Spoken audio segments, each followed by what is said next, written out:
오늘 이 시간 하나님께서 우리에게 주시는 말씀은 고린도전서 6장 1절에서 11절까지의 말씀입니다. 신약성경 268면입니다.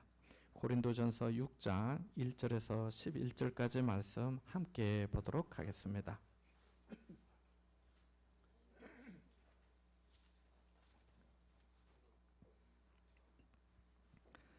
찾으셨으면 같이 보도록 할까요? 함께 봅니다. 너희 중에 누가 다른 이와 구태여 불의한 자들 앞에서 고발하고 성도 앞에서 하지 아니하느냐? 성도가 세상을 판단할 것을 너희가 알지 못하느냐? 세상도 너희에게 판단을 받겠거든 지극히 작은 일 판단하기를 감당하지 못하겠느냐? 우리가 천사를 판단할 것을 너희가 알지 못하느냐?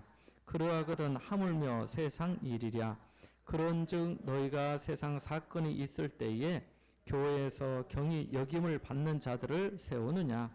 내가 너희를 부끄럽게 하리하여 이 말을 하노니 너희 가운데 그 형제 간의 일을 판단할 만한 지혜 있는 자가 이같이 하나도 없느냐? 형제가 형제와 더불어 고반할 뿐더러 믿지 아니하는 자들 앞에서 하느냐? 너희가 피차 고발함으로 너희 가운데 이미 뚜렷한 허물이 있나니 차라리 불의를 당하는 것이 낫지 아니하며 차라리 속는 것이 낫지 아니하냐? 너희는 불의를 행하고 속이는구나. 그는 너희 형제로다. 불의한 자가 하나님의 나라를 유업으로 받지 못할 줄을 알지 못하느냐? 미혹을 받지 말라. 음행하는 자나 우상 숭배하는 자나 간음하는 자나 탐색하는 자나 남색하는 자나 도적이나 탐욕을 부리는 자나 술 취하는 자나 모욕하는 자나 속여 빼앗는 자들은 하나님의 나라를 유업으로 받지 못하리라. 너희 중에 이와 같은 자들이 있더니 주 예수 그리스도의 이름과 우리 하나님의 성령 안에서 씻음과 거룩함과 의롭다 하심을 받았느니라. 아멘. 지난 8월 5일과 6일 그리고 또 8일 이렇게 월화 또 목 이렇게 한 3일간 낮에는 일하시는 분들이 있고 해서 저녁 시간을 이용해 몇몇 분들과 함께 가나안 수양관 기도원에 다녀왔습니다. 그때 강사 목사님이 안산 빛나교회 유재명 목사님이셨습니다. 이 유 목사님은 전도사 때 그 빛나교회를 개척하였는데요. 그동안 많은 어려움이 있었습니다. 지하실에서 개척을 시작해 지하실로 전전하는 시간이 많았습니다. 그래서 비만 오면은 물을 퍼냈다고 합니다. 그러다가 교회가 조금 성장하여 상가 5층으로 이사를 하게 되었습니다. 얼마나 감사했는지 모릅니다. 거기서도 하나님께서 은혜를 주셔서 교회가 부흥하게 되자 목사님과 성도들은 즐거운 마음으로 성전 부지를 우선 매입하자고 했습니다. 그래서 온 성도들이 기도하고 또 작정하고 앞으로 10년 동안 빚을 갚자는 마음으로 성전 부지를 12억 주고 매입했습니다. 몇 억 주고 했다고요? 12억. 어떤 분이 그 얘기 하더라고요. 돈 얘기 아니면 안 놀랬더라고. 웃지도 않으시네 여러분은. 어쨌든 12억 주고 매입을 했답니다. 그런데 나중에 알고 보니까 이 부동산 업자가 다른 교회에도 이 땅을 중복 매매한 것입니다. 사기를 당한 것이지요. 이 교회도 팔고 여기에도 팔고 한 땅을 가지고 말입니다. 두 교회 중에 한 교회는 그 땅을 포기해야 했습니다. 그러니 교회가 어떻게 되겠습니까? 얼마나 큰 시험에 들겠습니까? 어떤 성도는 목사님 이제 우리 어떻게 해요? 일을 제대로 알아보고 하셔야지요 하고, 또 다른 성도는 목사님 이거 누가 책임져야 되는 거 아니에요 하고, 또 다른 성도는 우리는 전셋집에서 월세로 바꾸고 헌금했어요 하고, 또 다른 성도는 우리가 성전 부지 마련하기 위해 헌금한 것은 돈이 아니에요. 우리 피해요. 그렇게 하더랍니다. 이런 일은 생각만 해도 정말 아찔한데 그런 일이 생긴 겁니다. 이런 일이 교회에 생기면 성도들의 마음이 어떨지, 입을 한마디씩 대면서 어떻게 말할지 여러분도 어느 정도 상상이 되실 겁니다. 교회는 몇 번의 고통스러운 회의를 통해서 그냥 여기서 물러설 수 없다면서, 포기할 수 없다면서 결국 사회 법정에 소송을 제기하였습니다. 빛나교회도 다른 상대교회도 모두 어려운 처지에 놓이게 되었습니다. 아시다시피 이런 소송은 민사소송이기 때문에 때로 조정 절차를 통해 사건이 종결되기도 합니다. 재판 기일이 잡히고 출석하면서 알게 된 것은 재판이 빛나교회에 더 유리하다는 거였습니다. 그러니까 재판에서 승소할 가능성이 더 많은 거지요. 문제는 상대 교회였습니다. 상대 교회도 사기를 당해 지금 교회가 매우 어려운 처지에 놓였기 때문입니다.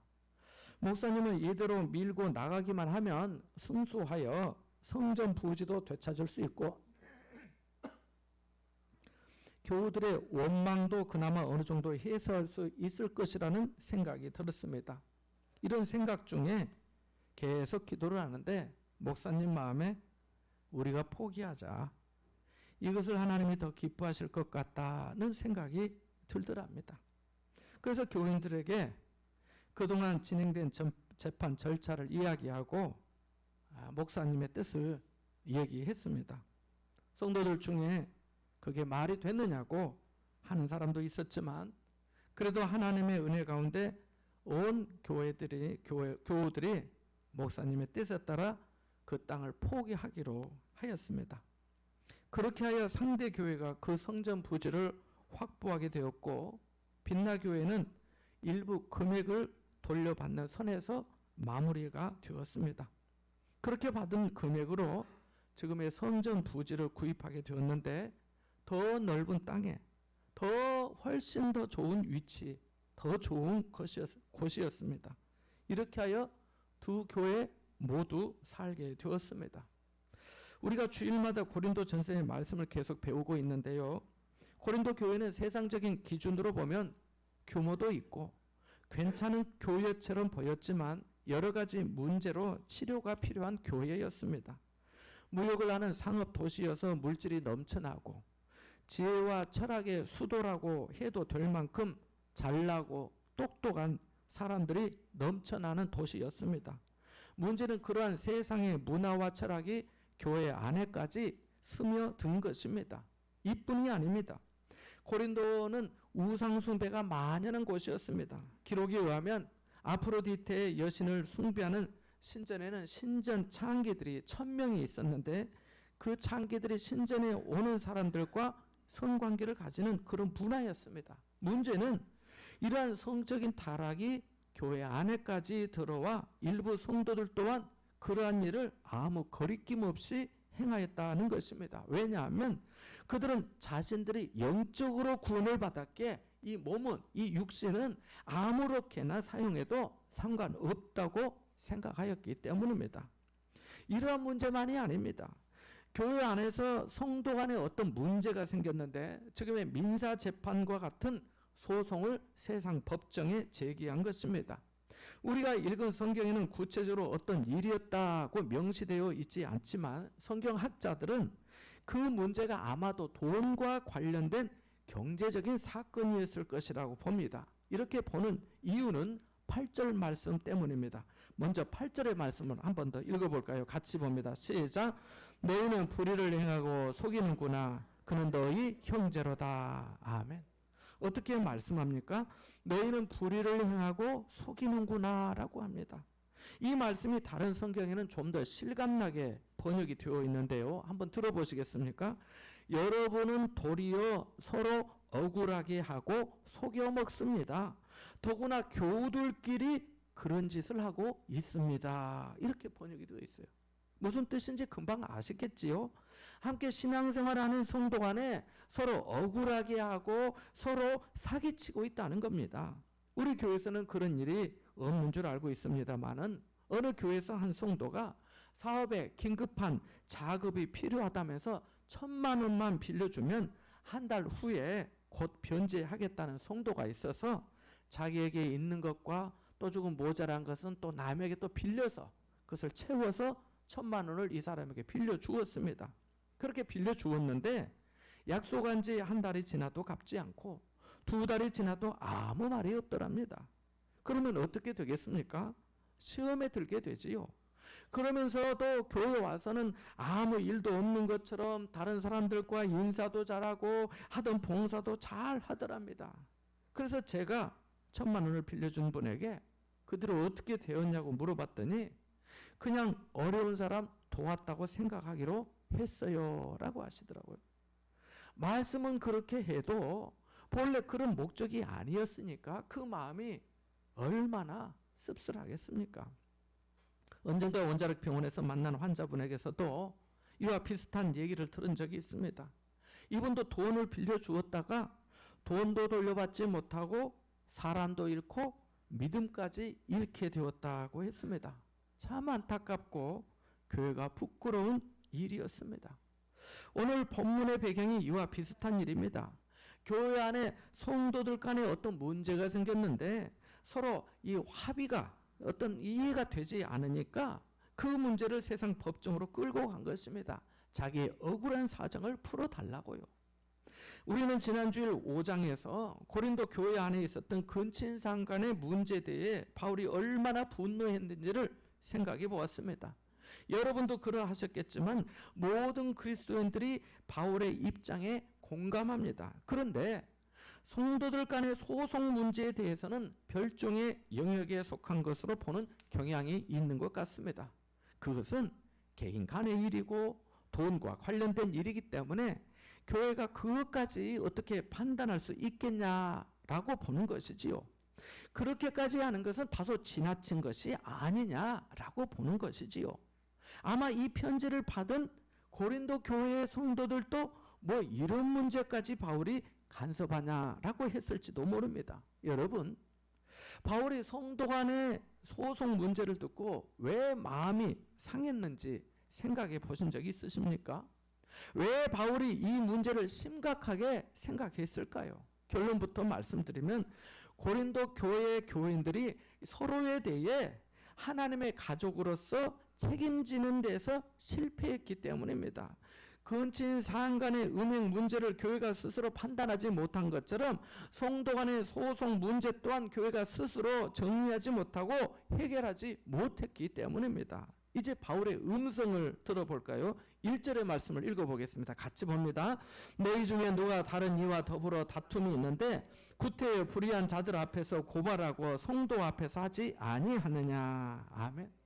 우리가 세상에 사는 동안 때로 불법 부당한 일로 억울한 일을 당할 때 법률적인 조력을 받을 필요가 있습니다. 그럴 때는 재판도 하고 소송도 해야 하겠지요. 하지만 성도 간의 다툼이 생겼을 때는 교회 안에서 문제를 해결하라고 바울 사도는 말합니다. 여기 불의한 자들 앞에서라는 단어가 있는데요. 이 단어가 다른 성경에서는 세상의 법정, 이교도의 법정이라고 번역되어 있습니다. 이렇게 선언한 이유가 뭐겠습니까? 몇 가지 이유가 있는데요. 우선 재판을 담당하는 세상의 판사나 지도자들에게는 기본적으로 기독교적인 가치가 없을 가능성이 많기 때문입니다. 그들은 성경을 알지 못하잖아요. 다음으로 세상 법정으로 가는 근본적인 동기가 종종 보복하려는 데 있기 때문입니다. 이것은 어디까지나 그리스도인다운 동기가 아니라는 것이지요. 셋째로 소송으로 인해 교회 이미지가 실추되고 불신자들로부터 비난의 대상이 됨과 동시에 복음 전도에 큰 장애가 되기 때문입니다. 오늘날도 뉴스에 나오는 일들이 이런 일 아니겠습니까? 그래서 교회에서 좋은 일로 교회가 뉴스에 나오면 좋지만은 안 좋은 소식이 교회에서 이 방송에서 교회에 이렇게 나오면은 도움이 되지 않아요. 그러니까 바울의 요점은 한마디로 교회가 교회답지 못하다는 것입니다. 교회 안에서 해결해야 할 일을 세상 법정으로 가져가면 세상의 교회를 어떻게 보겠냐는 겁니다. 그렇게 하나님을 섬기고 서로 사랑한다는 사람들이, 기도하며 복음을 전한다는 사람들이, 성령 안에서 거룩하게 되고 믿음으로 산다는 사람들이, 그리스도에게 헌신한다는 사람들이 그 일 하나를 스스로 해결하지 못하고 세상 법정으로 끌고 가냐는 것입니다. 그렇게 하면 마치 부부싸움을 길거리에 나가 하는 것과 같다는 것입니다. 그것은 망신을 자초하는 일이라는 거예요. 그리고 이어서 성도가 누구인지를 다시 생각하도록 우리에게 권면해 줍니다. 함께 2절과 3절의 말씀을 읽어보겠습니다. 같이 봅니다. 성도가 세상을 판단할 것을 너희가 알지 못하느냐? 세상도 너희에게 판단을 받겠거든 지극히 작은 일 판단하기를 감당하지 못하겠느냐? 우리가 천사를 판단할 것을 너희가 알지 못하느냐? 그러하거든 하물며 세상 일이랴. 아멘. 이 두 구절에서 반복되는 대목이 나옵니다. 무슨 말씀이지요? 네, 그렇습니다. 너희가 알지 못하느냐입니다. 이미 알고 있고 이해하고 있지 않느냐는 말씀입니다. 나중에 아시겠지만 사실 이 표현이 이 6장에서만 무려 7번이나 등장합니다. 알지 못하느냐, 알지 못하느냐, 알지 못하느냐라고 말합니다. 그러니까 이미 가르침을 받은 교훈이라는 겁니다. 그럼에도 불구하고 교인들 간의 다툼으로 세상 법정에 소송하는 일이 생기니까 하나님의 뜻을 따라 성도로 부르심을 받은 자는 장차 주님께서 재림하실 때 주님과 함께 세상을 심판할 사람이라고 한 겁니다.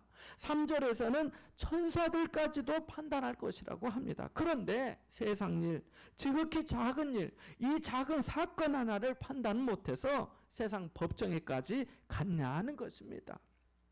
여기서 우리는 새로운 교훈을 얻게 되는데요.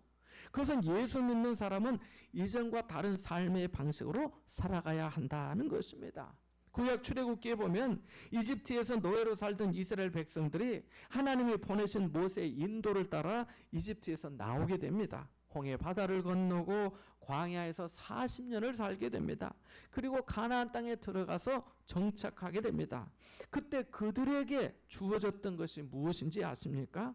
더 이상 이집트에서 노예처럼 살지 말라는 겁니다. 이제는 하나님의 백성답게 하나님께서 말씀하신 대로 생활 양식을 바꾸라는 것입니다. 주 너의 하나님을 사랑하고 그분의 명령과 규례를 따라 새로운 사람으로 살아가라는 것입니다. 왜요? 하나님께서 그들을 구원하셨기 때문입니다.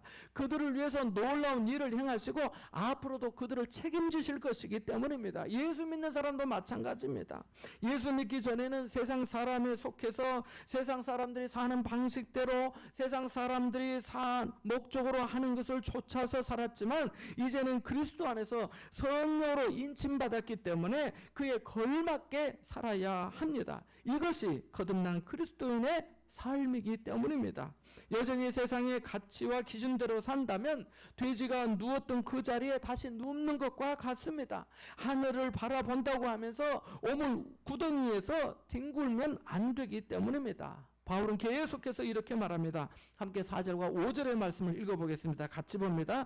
그런즉 너희가 세상 사건이 있을 때에 교회에서 경히 여김을 받는 자들을 세우느냐? 내가 너희를 부끄럽게 하려 하여 이 말을 하노니 너희 가운데 그 형제간의 일을 판단할 만한 지혜 있는 자가 이같이 하나도 없느냐? 아멘.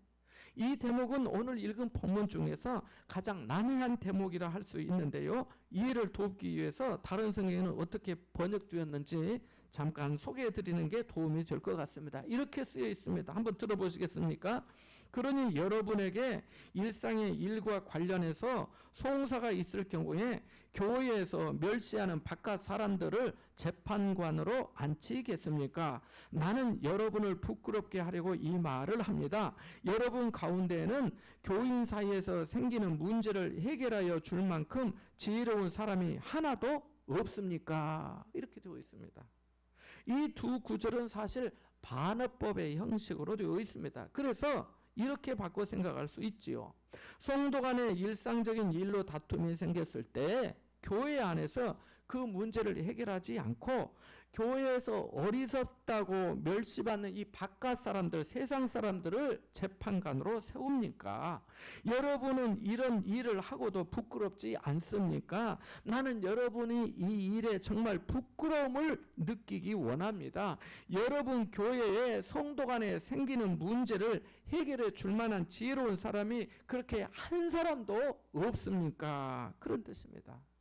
고린도전서 말씀을 1장에서 5장까지 우리가 배워서 아시겠지만 고린도 교회 성도들은 이 콧김을 내는 교만한 사람들이 많았습니다. 아마 돈이 많아 그런 사람도 있고 어쩌면 자신이 교회는 다니지만은 배운 철학과 학문이 많아서 그런 명예와 말솜씨에 우쭐한 사람이 있었을지도 모릅니다. 아니면 세상적인 신분과 지위가 다른 사람보다는 우월해서 자신이 더 영향력 있는 사람이라고 자만심에 그랬는지도 모릅니다. 문제는 그렇게 잘나고 똑똑하고 세상에 지혜가 넘쳐나고 파당까지 지으면서 사람을 자랑했던 사람들이 이런 문제 하나를 덕이 되도록 정리하지 못하고 세상 법정에까지 가게 한 것입니다. 그렇게 지혜롭다고 하면서 이 문제 하나를 해결할 수 있는 지혜로운 사람이 교회에 하나도 없었던 것입니다. 그러니까 세상 법정에 소송한 것 자체가 스스로 지혜가 없다는 반증이고 부끄러운 일이라는 거지요. 더욱 중요한 것은 이런 소송이 성도 간에 서로 치고받는 꼴이 된다는 겁니다. 함께 6절에서 8절까지의 말씀을 읽어보겠습니다. 같이 봅니다. 형제가 형제와 더불어 고발할 뿐더러 믿지 아니하는 자들 앞에서 하느냐? 너희가 피차 고발함으로 너희 가운데 이미 뚜렷한 허물이 있나니 차라리 불의를 당하는 것이 낫지 아니하며 차라리 속는 것이 낫지 아니하냐? 너희는 불의를 행하고 속이는구나. 그는 너희 형제로다. 아멘. 여러분에게 한번 여쭈어보겠습니다. 세상의 재판이 공정합니까? 우리 거질에 가면 법원이 있는데 해운대 재성동에도 가면 법원, 세상의 재판이 공정해요? 공정하다고 할 수 있습니까? 아이, 또 공정하기도 하지요. 자, 그래요. 공정하기도 하고 불공정하기도 합니다. 공정한 재판도 있고 불공정한 재판도 있어요.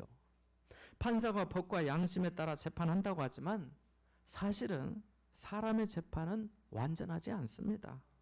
어떤 범죄 형사 사건이나 민사 사건도 사실 완전한 정의가 실현되지 않습니다. 왜냐하면 열 길 물속은 알아도 한 길 사람 속은 안다 모른다 모른다는 속담처럼 사람의 동기나 과정을 판사라 해도 다 알 수 없기 때문입니다. 얼마 전 저희 집안에 어떤 분이 행정관서의 잘못으로 그 잘못된 행정 처리로 그 부당하게 처리된 일이 있어서 그것을 바로잡기 위해 변호사 비용 500만 원을 주고 소송을 했는데요. 패소하고 말았습니다. 제가 알기로는 분명히 행정관서에서 처음에 안내를 잘못해 주었는데 나중에 그런 부분은 쏙 빼고 강제 처분을 내린 겁니다. 다 그런 것은 아닙니다만은 때로 재판이 잘잘못을 공정하게 가리는 것보다 누가 거물급 변호사를 선임했느냐에 따라 재판 결과가 달라지는 경우가 많은 것 같습니다. 그래서 유전 무죄라는 말이 생긴 거 아닙니까? 자, 지금 시대에도 이러하건대 초대교회 당시에는 어땠을까요? 더하면 더했지 결코 지금보다 덜하지 않았습니다. 로마 제국의 법정 제도에 대한 최근의 연구에 따르면 당시에는 사법 구조가 상류층 소송 당사자들에게 편향적이어서 매우 불공정했다는 것입니다. 그러니까 상류층에 있는 사람들, 부유한 사람들의 입장에서 재판이 이루어졌다는 거예요. 민사소송의 경우에는 부유한 권력자들이 이 하위층의 가난한 사람들을 상대로 소송하는 경우도 많았다고 합니다. 돈 있는 사람들은 변호사를 선임하고 심지어는 판사를 매수하는 일도 있었다고 합니다. 고린도라고 왜 였겠습니까? 그래서 어떤 성경학자는 여러 가지 정황을 통해 살펴볼 때 형제에게 소송을 건 고린도 교회의 성도들은 교회 안에서 어쩌면 더 특권을 누리며 권력을 가진 사람들이었고, 고소를 당한 피고들은 가난한 사람들이었을 것이라고도 합니다. 그것은 어떤 학자의 의견입니다. 성경이 그렇게 말하고 있는 것은 아니에요. 오해하지는 마시고 그렇게 보기도 한다는 거죠. 그 시대에는 그런 경우가 많았기 때문에. 그러니까 고린도 교회의 교인들은 낮은 신분에 있으면서 재물이 없는 가난한 사람들, 가난한 교인들을 부끄럽게 만들었던 거예요. 그리스도 안에서 형제된 성도가 같은 성도를 향해 어떻게 이렇게 할 수 있느냐는 겁니다. 그래서 이 편지를 받은 당시 고린도 교회의 성도들은 바울이 지금 누구를 지목하고 하는지, 왜 이렇게 격양되어 책망하는지 잘 알았을 것입니다. 그래서 7절에 이렇게 말씀한 겁니다. 너희가 피차 고발함으로 너희 가운데 이미 뚜렷한 허물이 있다고 한 겁니다. 예수님께서 하신 말씀이 뭡니까? 요한복음 13장 35절에 너희가 서로 사랑하면 이로써 모든 사람이 너희가 내 제자인 줄 알리라고 하셨습니다. 그런데 고린도 교회의 모습이 뭡니까? 사랑하지 못하고 화목하지 못하고 하나 되지 못하고 용납하지 못하고 도와주지 못하고 어떻게 해서든지 자신들의 이익을 챙기기 위해 형제를 속이고 세상 법정에까지 고발한 것입니다. 그래서 차라리 속는 것이 낫지 아니하냐라고 한 거예요. 돈이면 거의 모든 것을 할 수 있는 세상에 우리가 살고 있습니다. 그래서 어떤 사람들은 지금도 남의 주머니 속에 돈을 빼내기 위해서 다른 사람을 속이고 있습니다. 우리가 이런 세상에 살고 있지만 그래도 믿는 사람들은 차라리 돈 얼마를 되찾고 이득 보는 것보다 차라리 속아주는 것이 더 낫다는 것입니다. 불의를 행하는 것보다 불의를 당하는 게 더 좋다는 거예요. 왜냐하면 우리는 이 세상에서 나그네 삶을 살고 우리의 본향은 하늘에 있기 때문입니다. 하나님께서 선악간의 모든 것을 감찰하시고 심판해 주실 것이기 때문입니다. 그래야 하나님의 복음이 성도의 삶에 능력으로 나타나고 교회가 교회답기 때문입니다. 자, 이렇게 되면은 피해자와 약자 입장에서 이런 물음이 나올 수 있겠지요. 그러면 너무 불공평한 거 아닙니까? 이러한 경우에 하나님의 뜻은 무엇입니까? 라는 질문이 나올 수 있겠지요. 그래서 바울이 이렇게 말한 겁니다. 저는 이 말씀이 누군가에게 위로가 될 수 있다고 믿습니다. 9절에서 11절까지의 말씀을 같이 보겠습니다. 같이 봅니다. 시작. 불의한 자가 하나님의 나라를 유업으로 받지 못할 줄을 알지 못하느냐? 미혹을 받지 말라. 음행하는 자나 우상 숭배하는 자나 간음하는 자나 탐색하는 자나 남색하는 자나 도적이나 탐욕을 부리는 자나 술 취하는 자나 모욕하는 자나 속여 빼앗는 자들은 하나님의 나라를 유업으로 받지 못하리라. 너희 중에 이와 같은 자들이 있더니 주 예수 그리스도의 이름과 우리 하나님의 성령 안에서 씻음과 거룩함과 의롭다 하심을 받았느니라. 아멘. 어떤 성도가 성도를 상대로 세상 법정에 소송을 하여서 권리를 주장하고 경제적인 어떤 것을 얻을 수도 있겠지만 그것이 오히려 하나님의 나라를 잃게 할 것이라고 합니다. 그래서 이 구절이 다른 성경에는 이렇게 나옵니다. 불의한 사람들은 하나님 나라를 상속받지 못하리라는 것을 알지 못합니까? 착각하지 마십시오. 음행을 하는 사람들이나 우상을 숭배하는 사람들이나 간음을 하는 사람들이나 여성 노릇을 하는 사람들이나 동성애를 하는 사람들이나 도둑질을 하는 사람들이나 탐욕을 부리는 사람들이나 술 취하는 사람들이나 남을 중상하는 사람들이나 남의 것을 약탈하는 사람들은 하나님 나라를 상속받지 못할 것입니다. 여러분 가운데 이런 사람들이 더러 있었습니다. 그러나 여러분은 주 예수 그리스도의 이름과 우리 하나님의 성령으로 씻겨지고 거룩하게 되고 의롭게 되었습니다. 이렇게 되어 있습니다. 사랑하는 여러분, 우리도 이전에는 세상적인 사람들이었습니다. 그러나 이제 주 예수 그리스도의 이름과 하나님의 성령 안에서 세례를 받고 죄를 용서받아 의롭다고 인정받고 거룩한 삶을 살게 되었습니다. 여전히 부족하고 미련하고 때로 교만하기도 하지만 그럼에도 불구하고 최소한 하나님의 은혜를 의지하며 서로 사랑하며 살고자 노력하고 있습니다. 이것이 성도의 바른 모습입니다. 우리가 과거에는 죄를 즐거워했지만 그러나 지금은 하나님을 더욱 즐거워하게 되었습니다. 우리가 과거에는 내 입장만을 고수하고 내 이익만을 챙기려 했지만 그러나 지금은 나보다 다른 사람의 입장을 먼저 생각하고 양보하고 이해하고 나누고 돕는 사람이 되었습니다. 우리가 과거에는 예수를 수치스럽게 생각했지만 지금은 예수 그리스도 안에 내가 살아간다고 고백하고 있습니다. 이것이 하나님의 은혜와 복음의 능력입니다.